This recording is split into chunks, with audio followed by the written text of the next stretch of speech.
1967, the Freedom of Information Act was passed by the U.S. Congress and signed into law by President Lyndon Johnson.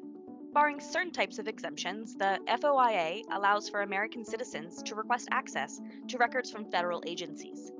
Similar laws exist around the world, though each differ based on their respective countries' political and cultural situations.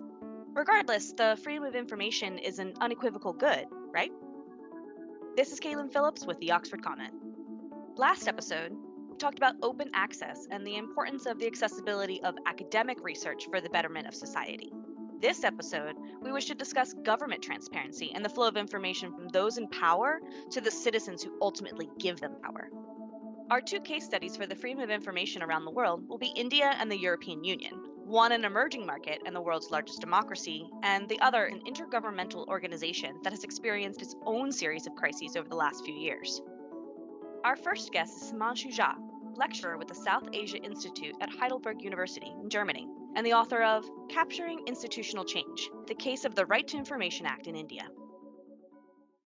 All right, welcome everyone to the Oxford Comment. I'm Phillips, and we're here today with Himanshu Jha. Could you introduce yourself for us, please? Thank you, Katelyn. It's good to be here. My name is Himanshu Jha. I'm teaching at the Department of Political Science at the South Asia Institute, Heidelberg University. Excellent. So you're here today to talk a little bit about the Right to Information Act. So what is the Right to Information Act? How did it come to be in India? Sort of a place that's known for, a culture of secrecy. How did it come to be? So in 2005, the Indian Parliament promulgated what is known as the Right to Information Act. What Act does, it essentially provides citizens a legal regime to access information from the state or public authorities. So the law is popularly known as RTI, and it is revolutionary and redefines the state-citizen linkages in multiple ways. Now, essentially, institutions are norms that undergird organizations, and they're path-dependent, and have this tendency of stubbornly persisting on the historical landscape. Scholars view and often view institutions to be path-dependent on history, and therefore they are change-resistant. Norm of secrecy also persisted in India right since independence and was path-dependent on laws such as the Official Secrets Act of 1923, known as OSA, Civil Services Conduct Rules of 1964, Sections 1, 2, 3 of the Indian Evidence Act, and Manual and Office Procedures of Government of India. And these laws had weakened the citizens' right to know. OSA 1923 was essentially path-dependent on the laws taking shape in Great Britain during the two wars, and on the norm of secrecy that emanated from the need to safeguard the national interest during the two wars. What happened post-independence in 1947 is that OSA was just automatically adopted as a law within the newly independent Indian government by just merely removing all references of Great Britain and operationalizing the act as it is. But instead of reforming this culture of secrecy, the OSA was actually amended again in 1967 to an even stronger version after the India-China War of 1962 and India-Pakistan War of 1965 by adding espionage and sharing of information to outsiders as a legal offense. So for instance, Clause C of Section 3.1 was amended to classify all documents as secret or top secret. Executive powers against the parliament not to share information were amended to be stronger and further intensified under Section 5. So with a stronger version of the OSA, governance would now be carried out in complete secrecy. Secrecy was further reinforced through other laws that I just talked about, such as the Civil Services Conduct Rules 1964, which prohibited the bureaucracy from sharing official information without proper authorization. As a result, the norm of secrecy took firm root, both formally and informally within the state apparatus. The logic emerged within the state that official information is the key to national security and state interests. Bureaucracy also viewed information as a source of power.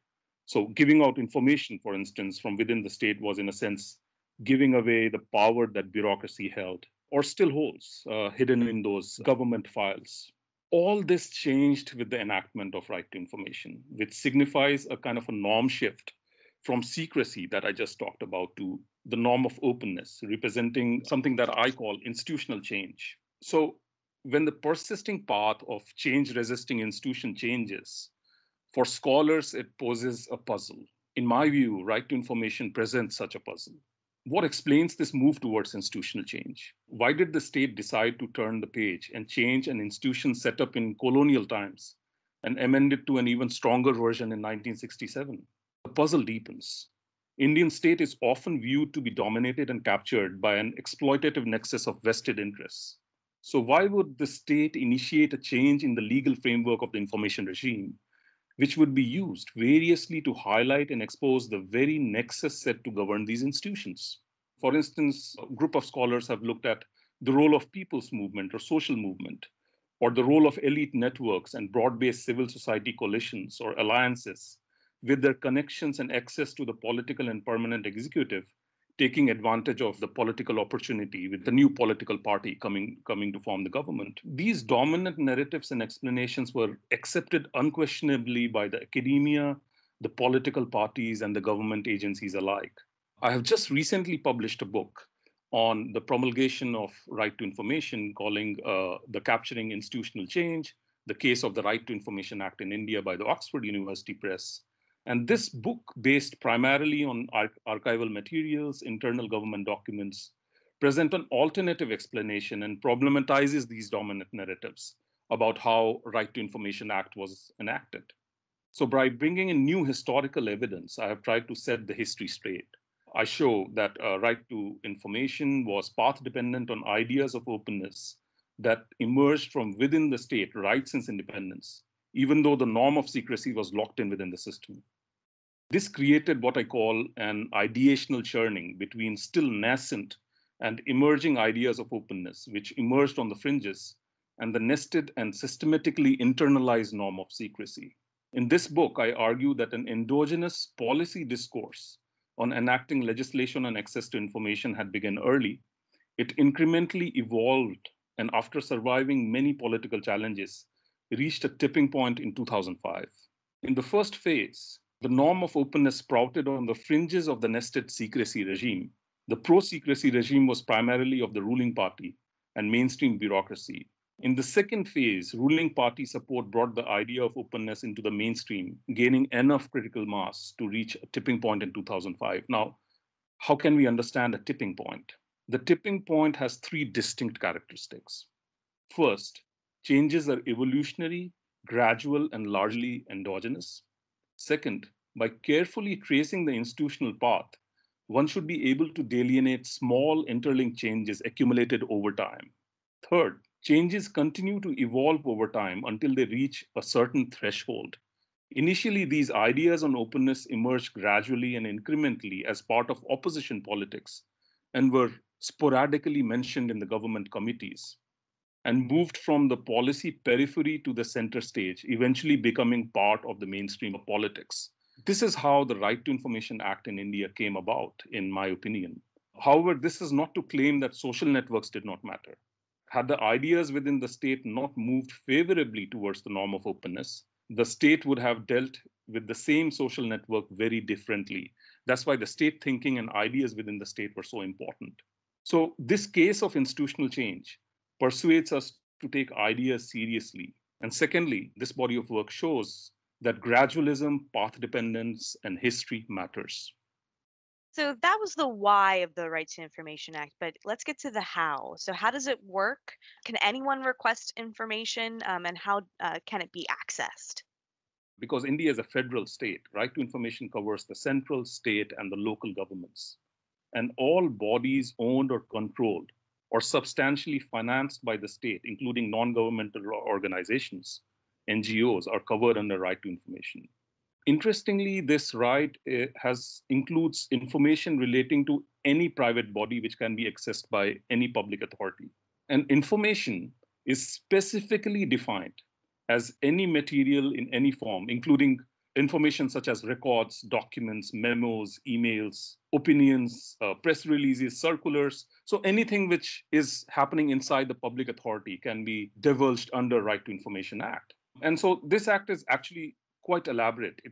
It does not only include information, it also includes inspection of work, documents, record, You can actually take notes, extracts, or certified copies of documents or records. You can also take certified samples of material. So, for instance, there is a material which is being used to build a road. You can actually take certified samples of the material being used to build a road. And you can obtain information in any other electronic form or electronic mode. It also contains specific items of information which are to be exempted. So, where disclosure is prejudicially affects the sovereignty and integrity of India, the security related information, strategic, scientific, or economic interest of the state, such information is exempted from right to information. An important implementation link in the right to information regime are the public information officers. Each department, ministry at all levels are supposed to have a public information officer. They are popularly known as PIOs. PIO in each department or agency receives the request and provides the information. This provision of information is to be provided within a stipulated time frame of 30 days with few exceptions. So, for example, information has to be provided within 48 hours where life or liberty is involved, or 35 days where request is to be given by the assistant PIO, or 40 days where the third party information is involved.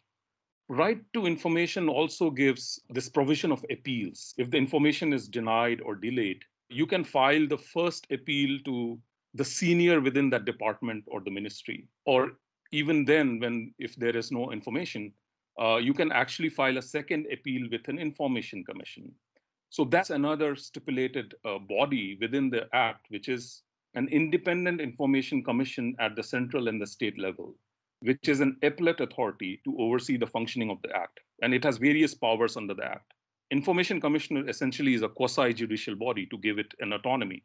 And the most interesting aspect about this Act is that penalties can be imposed by Information Commission on the PIOs or officer asked to assist the PIOs.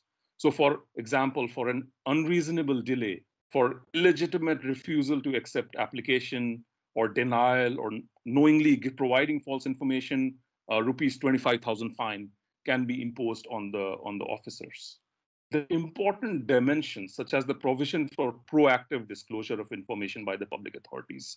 So, cluster of information can be voluntarily divulged by departments and ministries and put up on their website. The Act also talks about the importance of record keeping, because how can you have information if the record keeping is not proper? The right to information also has deep linkages with other rights based regimes in India, such as the National Rural Employment Guarantee Act. So you shared some examples of things that you may want to know. I mean, knowing what your road is made of seems like something that could be really important to someone. What are some of the pros and cons of this act? Are there cons? Let me start by discussing the pros first. RTI, as I already mentioned, redefines the state citizenship linkages in new ways on at least three counts. First, the Right to Information Act replaces the previously persisting norm of secrecy by laying out a practical regime of openness that enables citizens to access information under the control of public authorities. So it represents rearrangements in the rules of the game, a norm shift from secrecy to openness. Secondly, whereas other rights based legislations promulgated during the same time, such as the right to work or what is called the Mahatma Gandhi National Rural Employment Guarantee Act or the Right to Education Act, represent a policy continuity from previous policies or schemes. Right to Information Act represents a complete policy departure from the previous regime. And this is to say that there was not even a single policy that allowed access to information from state or public authorities. Thirdly, the change is also de jure. In the case of Right to Information Act, the scope of fundamental rights provided in the Constitution was expanded and redefined. So Article 19(1)(a) of the Constitution of India, which grants freedom of expression and speech, was interpreted as inherently containing the right to know as a fundamental right. Thus, the sharing of information held by public authorities, which earlier was a legal offense, is now a justiciable right under the new regime. How is it being used? So, a report by Transparency India estimated that 24.4 million right to information applications were filed at both the central and the state level between 2005 and 2016. And in addition to seeking accountability, information through RTI was instrumental in revealing both grand and petty corruption at the central and the state level. And so, for sure, RTI has changed the culture of governance. My own research on implementation of RTI has shown that the relations between the information seeker and the information giver is often tumultuous. So, in this case, the norm of secrecy as a perpetuating bureaucratic culture still seems to be the guiding norm for some segments of the state administration. This is evident from the reluctance displayed by the local officials to part with the information. Another reason for this reluctance is also because RTI is an accountability tool and has been instrumental in exposing the corrupt nexus at the grassroots, revealing both petty and grand corruption. In fact, there have been numerous cases where the RTI users have been threatened or even killed as they sought information, which in all likelihood would have revealed corruption. So there was an enactment by the Parliament of India of Whistleblowers Act in 2011, which may arrest this backlash against the RTI activists, but its implementation is at best patchy. Institutional progression of RTI is hobbled by large-scale pendency, lack of information commissioners, and inactive information commissions at both the central and the state level. These are some of the cons. Another dimension is this tension between the information givers and the information seekers.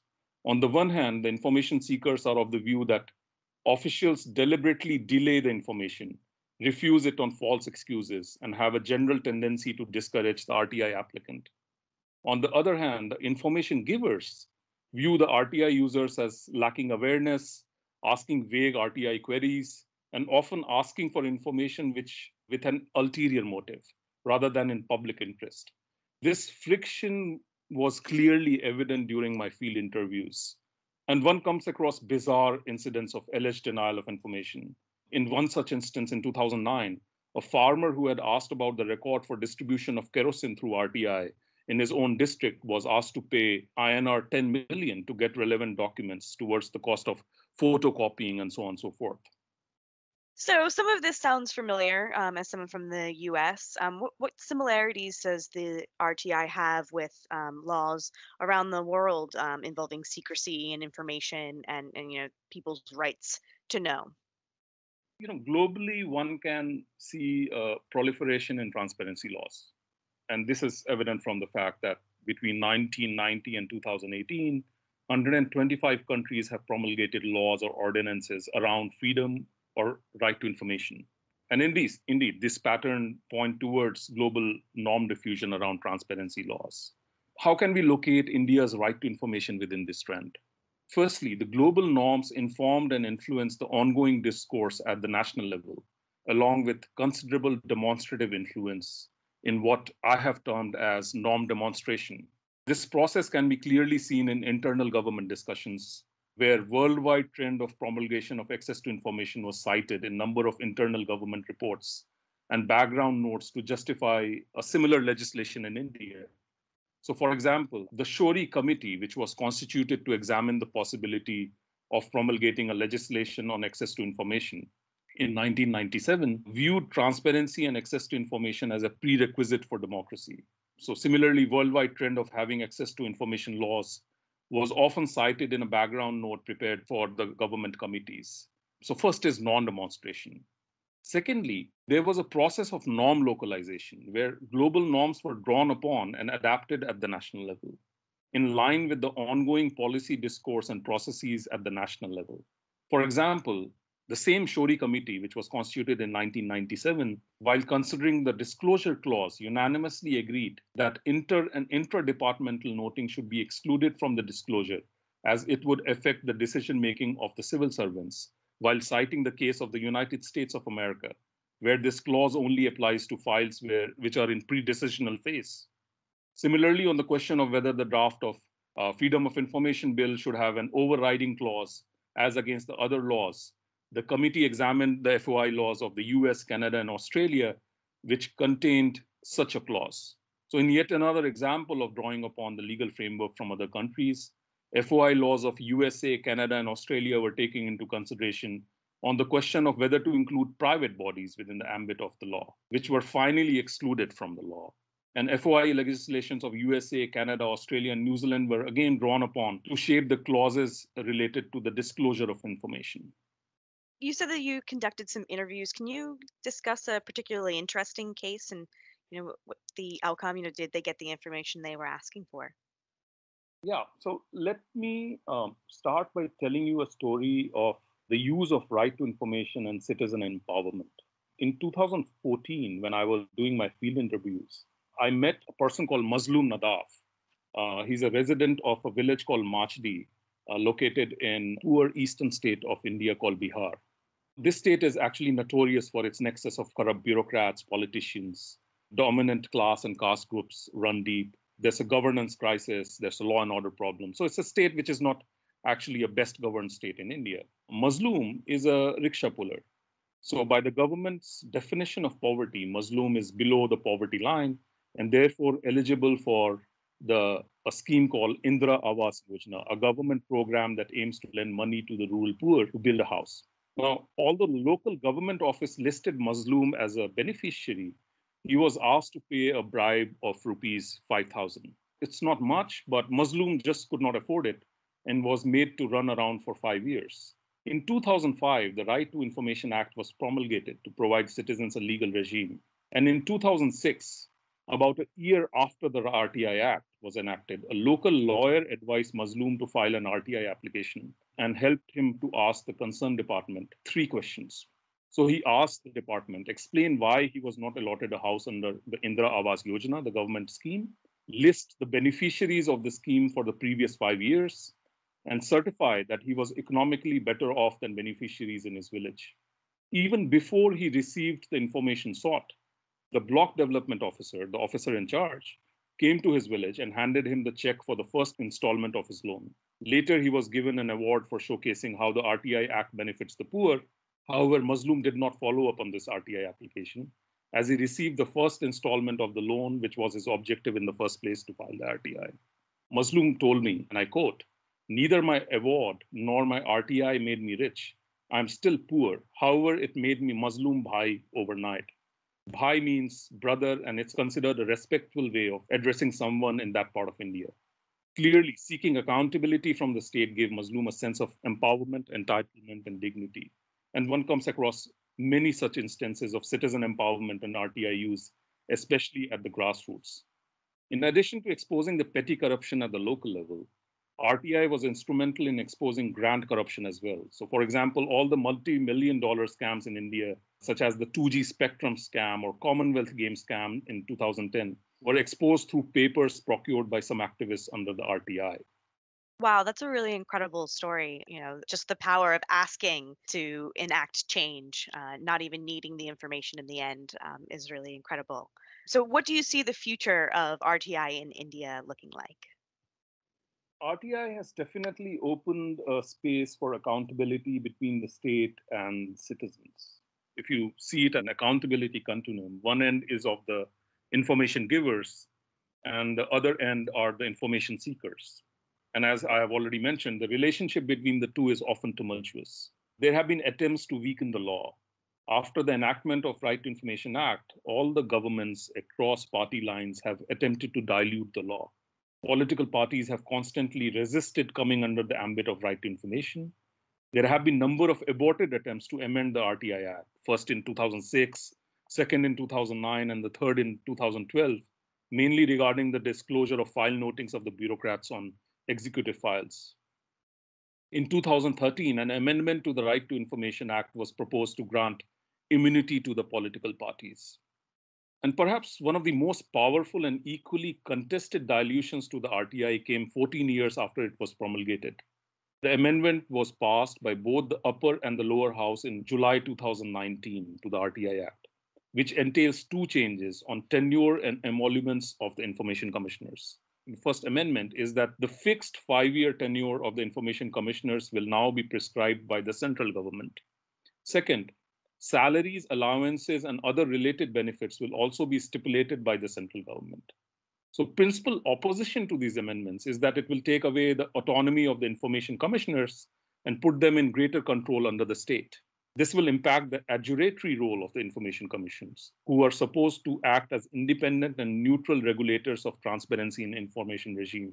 RTI amendment bill was neither referred to the Parliamentary Standing Committee nor put in the public domain for wider consultation, as is the norm for bills introduced in the Parliament. What will be the impact of these amendments? So ever since the inception of Right to Information Act, it was often the norm that the information commissioners at both the central and the state level were former bureaucrats. There was always a likelihood that the commissioners would be sympathetic to their genus and would often shield the executive. This is evident in the minuscule level of penalties imposed on the erring officials. Indeed, citizens and the activists have constantly opposed the capture of information regime by the bureaucrats. Clearly, even prior to the 2019 amendments, the information regime was susceptible to greater control from the state, since the commissioners were formerly part of the state. Despite this, Right to Information Act has been extensively used across the country. According to a modest estimate, in 2018-19 itself, more than 1.3 million RTI applications were filed by the Indian citizens, despite the amendments. My own study of the state of Bihar shows that against all odds, Right to Information Act as an institution has substantially progressed, evident in the extensive use of right to information. And based on these field insights, I'm inclined to argue that institutional change is both de jure and de facto, as the recent dilutions have not countermanded the norm of change from previously locked in norm of secrecy to openness.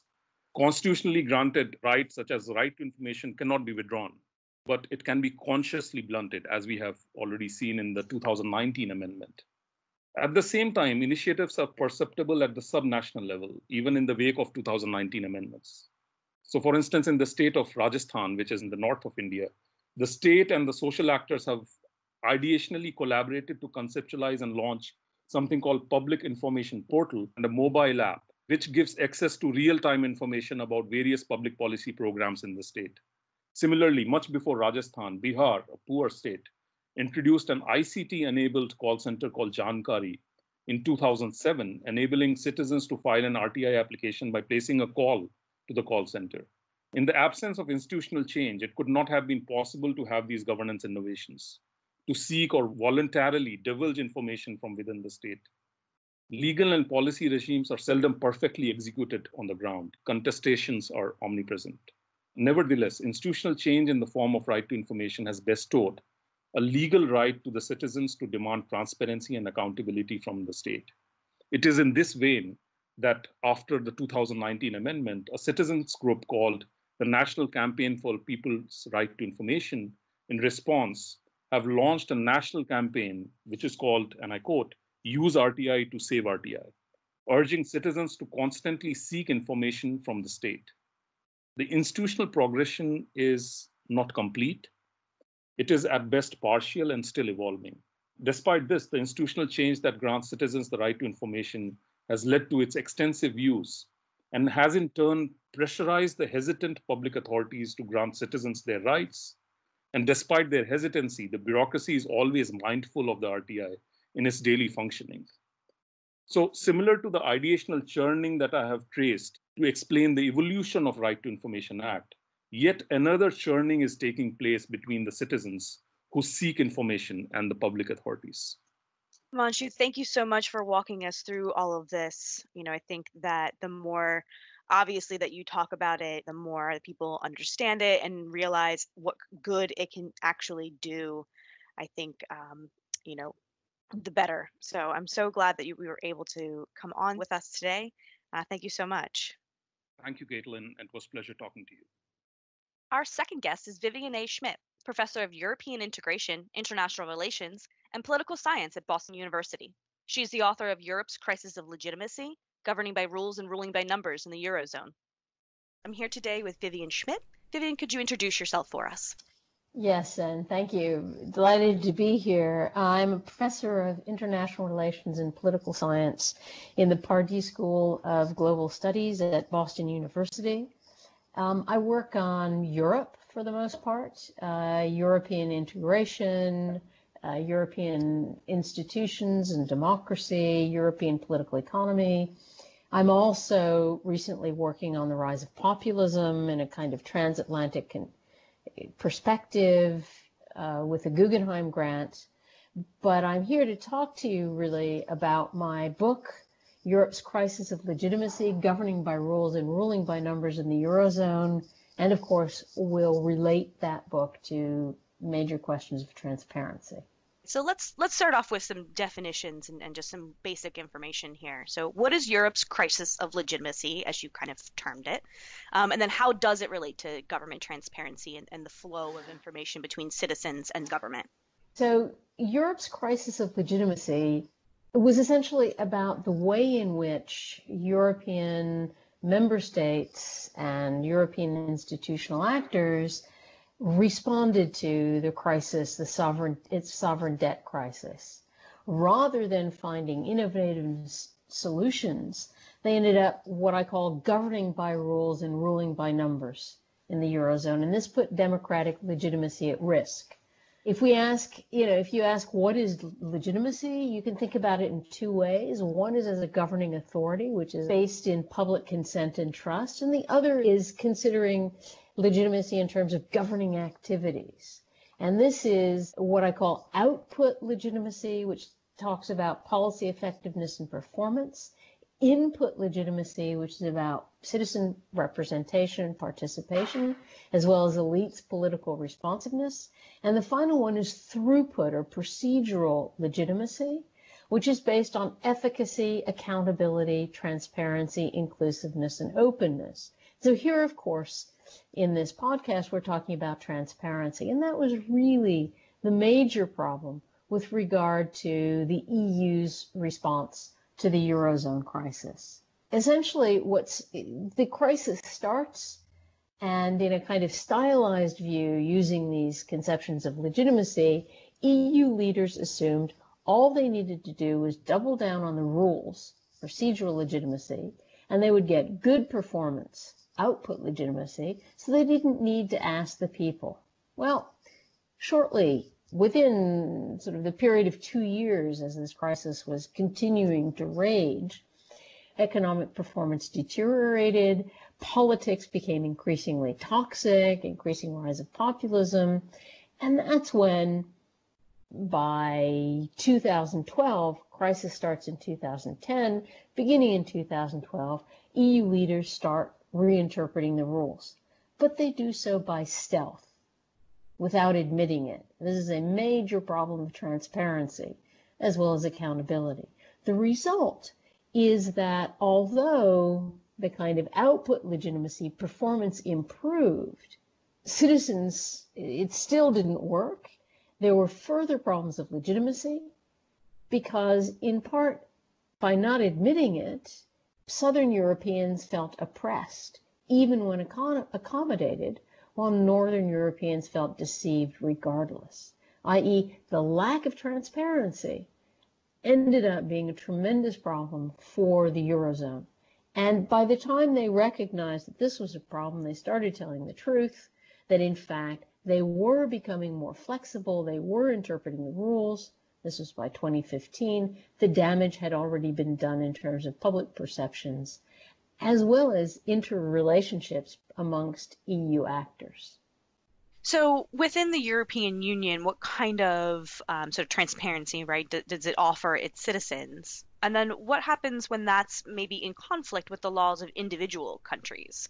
So if the EU is saying we can give you this information, is there ever a time when, an individual country is saying, no, that this doesn't really, work for us? Yeah, I don't think we can really talk about it quite this way. The EU offers a tremendous amount of transparency, at least in terms of, and here we have to ask, which EU actors am I talking about?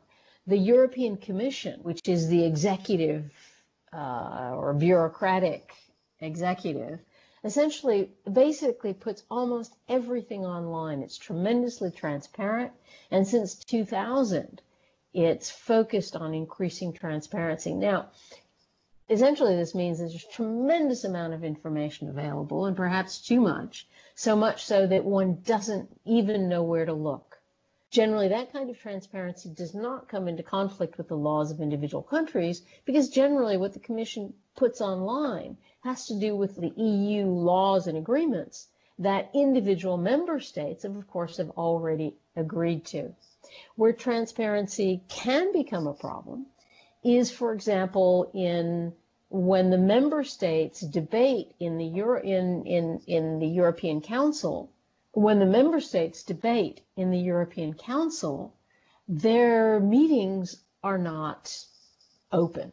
They're essentially carried out in secret. Now, this can be understandable if you want to reach agreements amongst 27 member states. It's very hard to make this open and transparent.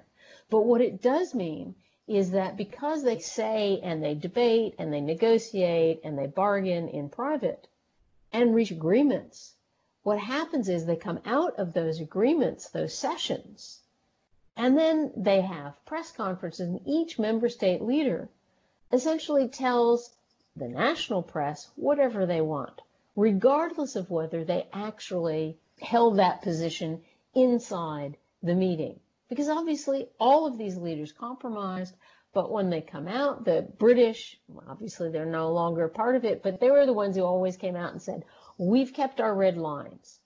The French would normally come out and say, we led the discussion. And the Germans would say, oh, we got a good compromise.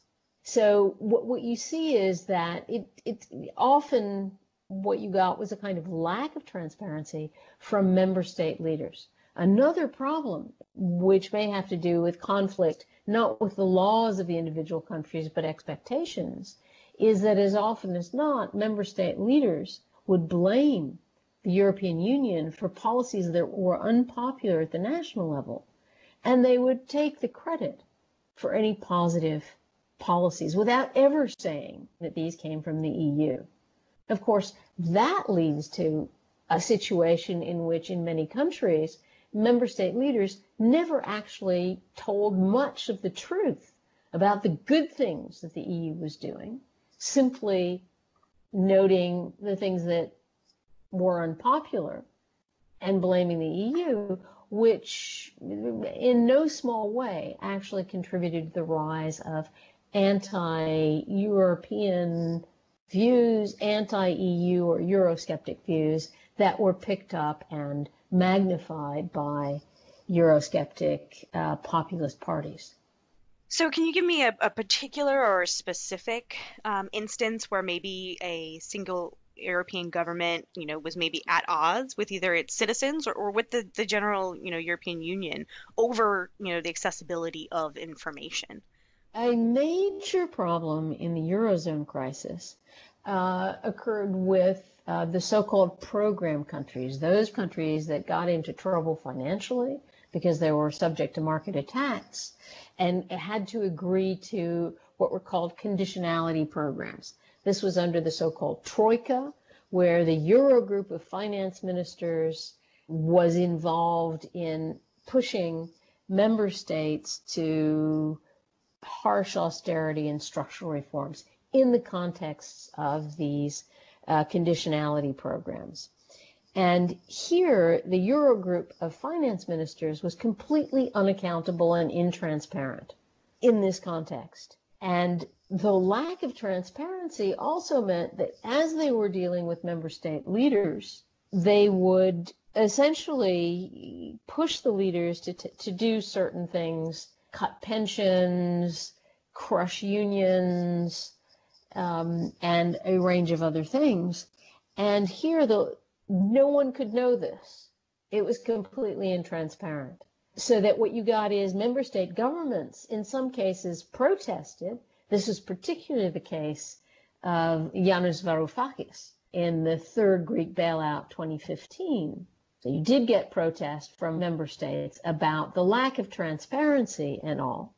But in other cases from member states, the national government thought, what a great opportunity to blame the EU for the kinds of policies we ourselves would like to do. This occurred in particular with conservative governments in countries like Spain. So I guess what we're talking about is it's the EU at odds with the member states, but the member state leaders in some cases taking advantage of the situation in which they were to impose harsher programs than even the Eurogroup necessarily pushed for. So complicated, messy, but suggesting a lack of transparency all around that then again led to increasing frustration, anger, popular anger at the EU, but also at the national government. This is also why, in many cases, we saw the erosion of support for mainstream parties and the rise of anti-system parties. So it really seems like the sort of member states are taking advantage of this lack of transparency, right? Because these decisions and because these discussions are sort of behind closed doors, they really have an opportunity, you've said it a few times, to blame the EU for things that they want to put forward because these discussions are closed. So what do you perhaps see as being maybe the future, of transparency? Do you think that transparency is going to be important for the continuation of the EU? Yeah, great question. I think what we can see is that from 2015 and on, EU member state leaders, the European Commission, and others recognized that the lack of transparency and all of the other things that they were doing were highly problematic. And you began to see incremental changes. The Commission became more transparent about the fact that it was indeed reinterpreting the rules as it reinterpreted the rules. But importantly, in the COVID-19 crisis, I would argue that the lessons have been learned, although there was a sort of an initial hiccup, an initial moment when it looked like the Eurozone crisis all over again in many different ways, not simply in transparency, but lack of accountability, no action, and all the rest. Very quickly, what you got was member states and the EU itself becoming much more transparent about what they were doing and more innovative. They did not go back to creating programs for the countries in trouble. On the contrary, they created the new Resilience and Recovery Fund that provided grants to all member states in trouble. In many cases, these were the same countries that had been in trouble during the Eurozone crisis. But rather than imposing harsh austerity and structural reform on them, they proposed massive grants to help everyone in the EU, but certainly Southern European member states in particular, to move forward through money for investment in the green transition, the digital transformation, as well as the fight against inequality. So all of that's tremendously important. And it was done transparently with arguments that said, we're all in this together. So to my mind, lessons were learned, and the COVID-19 crisis, I think, is a sort of a new beginning in many ways. It really shut the door on the Eurozone crisis and on many of the problems that the Eurozone crisis created, or the responses to the Eurozone crisis created. That said, the COVID-19 crisis creates a whole range of new problems and new challenges. So if you were to ask me, well, what about transparency for the member states?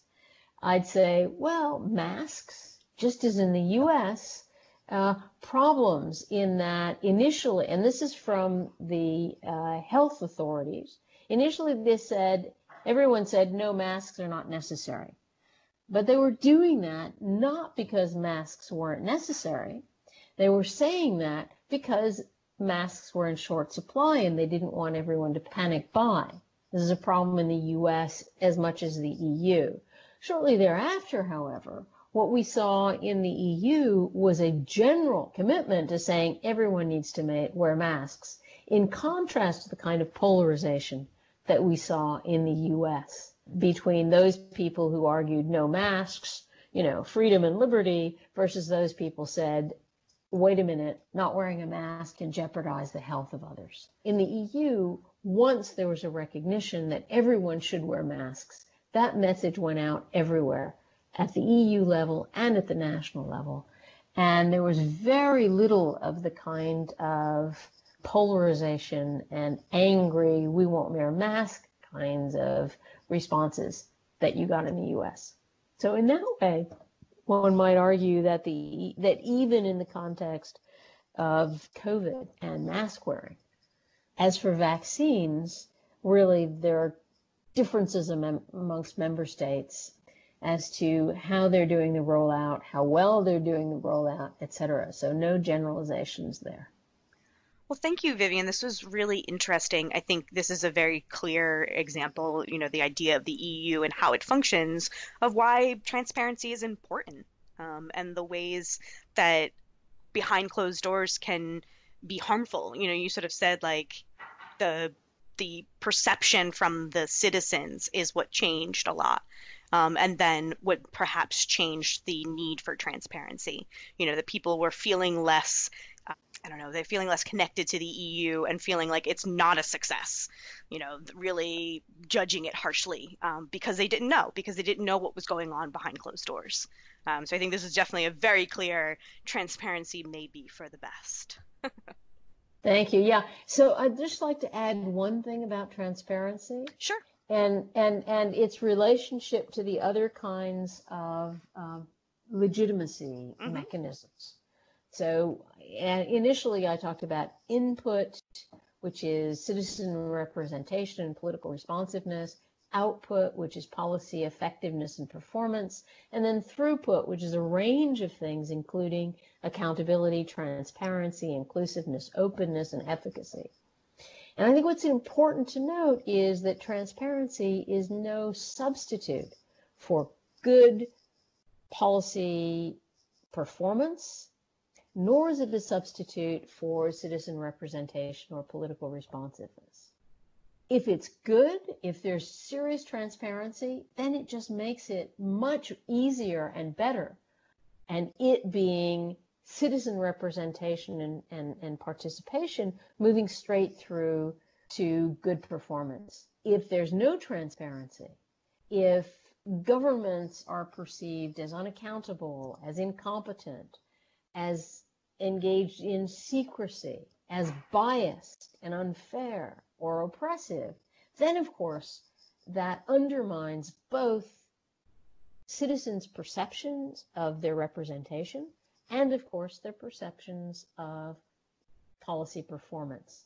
So in a way, you have to have transparency. You have to ensure that you've got good input and output, good political input and good policy performance. Bottom line is that one needs transparency to make the other things work, but it alone is not enough. Right, you can sort of start to see where, wild conspiracy theories can start to form if you don't know what's going on, right? You can begin to build all of these stories, or you can begin to build, outlandish ideas on, maybe a little factoid, because if you don't have the full information, then, humans are, curious, and they want to know particularly how they're being governed. And so, I think that that's where a lot of these spaces for, conspiracy theories kind of open, is if you don't know what's going on, you're going to make some things up. Absolutely right. And that's why, and for this, I think both the US has been problematic in terms of not figuring out how to deal with digital platforms. There's no real regulation of digital platforms. They regulate themselves. And for a very long time, until the past month or so, conspiracy theories were allowed to flourish for the most part. And that has undermined faith in government transparency because it has led to massive conspiracy theories. What we've seen consistently in the EU is an attempt to question the big online platforms and to push for some kind of regulation, which of course they can't do on their own. So what one would need is to protect citizen faith in government transparency and to reduce the hold of conspiracy theories is for the EU and the US actually to get together to figure out what would be the best way in which to regulate online conversations or sort of the social media in ways that ensure that people can begin to trust the information they receive again. All right. Well, this has been a really fascinating conversation, Vivian. Thank you so much for joining us. Oh, thank you for having me. We want to thank our featured guest, Himanshu Jha, author of Capturing Institutional Change, and Vivien Schmidt, author of Europe's Crisis of Legitimacy. As always, we would like to thank the crew of the Oxford Comment for their continued assistance on each episode. Be sure to follow OUP Academic on Facebook, Twitter, SoundCloud, and YouTube to stay up to date on upcoming podcast episodes. Also, please don't forget to subscribe to the Oxford Comment on Apple Podcasts, Google Podcasts, Spotify, and Stitcher. I'm Caitlin Phillips. Thank you for listening.